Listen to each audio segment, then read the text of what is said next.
Ladies and gentlemen, welcome back to Driven Wyld. Today, we are talking about DoorDash's statement on the Department of Labor's final worker classification rule. So unless you've been living under a rock in the gig community, Biden has just issued their worker classification rule. And what they're trying to do is force people who are misclassified or misclassified as independent contractors and making sure that they are reclassified as employees. And DoorDash, as a company that is mainly ran by independent contractors, has issued a statement on the subject. So with that said, I want to go over everything that is being said in this article, what they're telling us versus how it actually is for DoorDash drivers in the upcoming future, and everything in between. So with that said, let's get started. The Department of Labor finalized a new rule applicable across a wide range of industries, providing its approach to worker classification under the Federal Fair Labor Standards Act. We are confident that Dashers are properly classified as independent contractors under the FLSA, and we do not anticipate this rule causing changes to our business. We will continue to engage with the Department of Labor, Congress, and other stakeholders to find solutions that ensure Dashers maintain their flexibility while gaining access to benefits and protections. So like I said, unless you've been living under a rock, you guys know about this rule. If you don't know, I will leave a video I made on the subject in the description. Feel free to check that out. But from what I could see here, DoorDash is trying to keep Dashers independent contractors, which I think is a good thing personally. But nevertheless, there are other people that are going to have different opinions on the subject.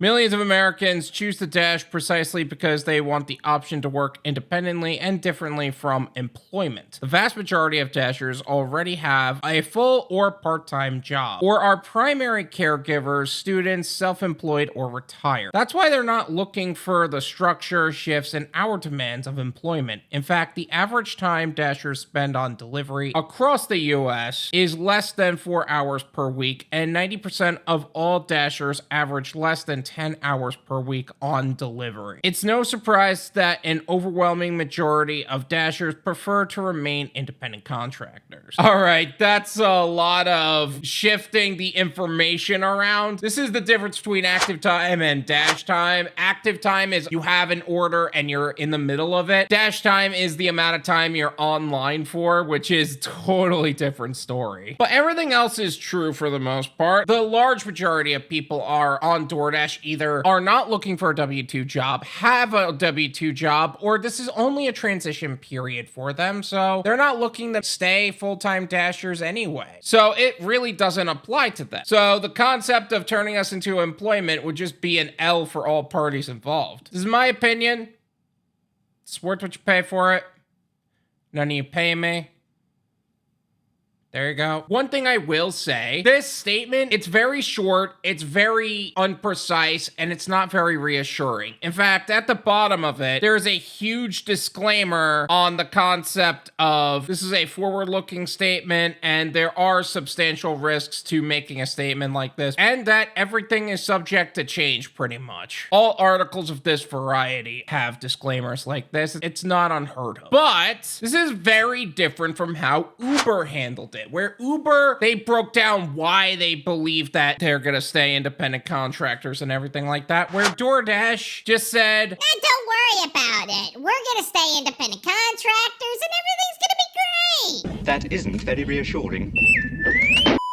they didn't actually build the case on the subject. I would love to hear their case on the subject, but there's also the other side to that. Like, this is still up to their MO. One of the things that was said in the Biden administration article that I was talking about earlier in the first video I mentioned was that they're confident in their ability to combat all the people who are saying, yeah, we're just gonna sue these people into the ground. We're got litigation for days. Whereas DoorDash has literally withheld the information that they would need to use to actually make that litigation, which could work out in their favor, but is also still just DoorDash's MO, hiding as much information as possible until forced to give it. You know, where Uber does have a little bit more transparency as per why, but now the Biden administration can look at that case and say, okay, how can we make these people Our slaves. Now, there's also the argument that a lot of people are saying that DoorDash would be the most susceptible to be on the receiving end of the independent contractor change, where they have scheduling restrictions, acceptance rate restrictions, as well as a couple of other points here. Find the rebels' hidden fort.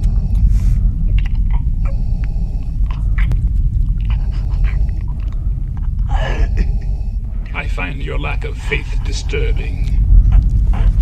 Enough of this.